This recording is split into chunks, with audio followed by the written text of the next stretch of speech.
Hey, welcome to the Daily Juice. Today I have carrot, ginger, and orange. It is delicious.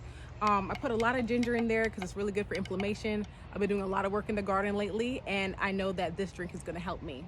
So, I have been doing a lot of health coaching lately, and I thought it would be nice to actually sit down with some juice and talk about what's going on with my clients. Maybe it will help you as well. So I've been health coaching for quite some time. I have my master's in public health, and I'm also a nationally certified health education specialist. So other than gardening, that's also the other side of garden press juices.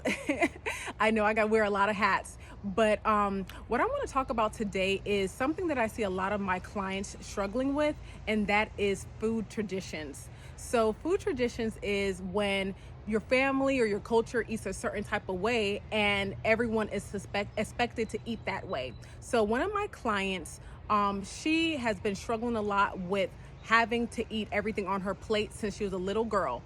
Oh my gosh, this happens a lot. When we're kids, we're told you better eat everything off of your plate or you're not going to be able to leave this table. And that is something called a food tradition. Now, food traditions can be positive or they can have more of a negative connotation or emotion behind it. But when it comes to finishing your plate, you do not need to finish your plate. Now, I am not an advocate for wasting food. I am highly sustainable.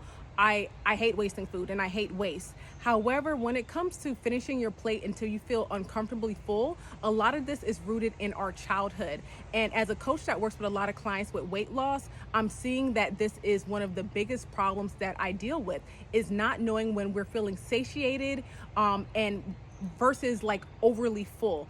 And it's really important to understand the difference between the two, because if you're overeating, the muscle in your stomach is going to expand and start accommodating more and more food, and before you know it, you're gaining weight. So when you were a child and you were told, okay, make sure you finish your plate,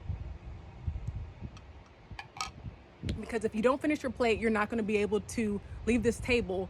That is putting some type of barrier or restriction, or even a feeling of, I guess I have to do this in order to do that. And sometimes as adults, we still feel the same way.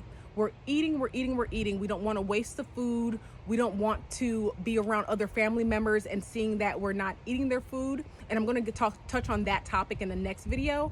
But what's really going on is that we need to start portion controlling our food. We need to make sure that we're not eating until we feel overly full. We want to make sure we feel satiated.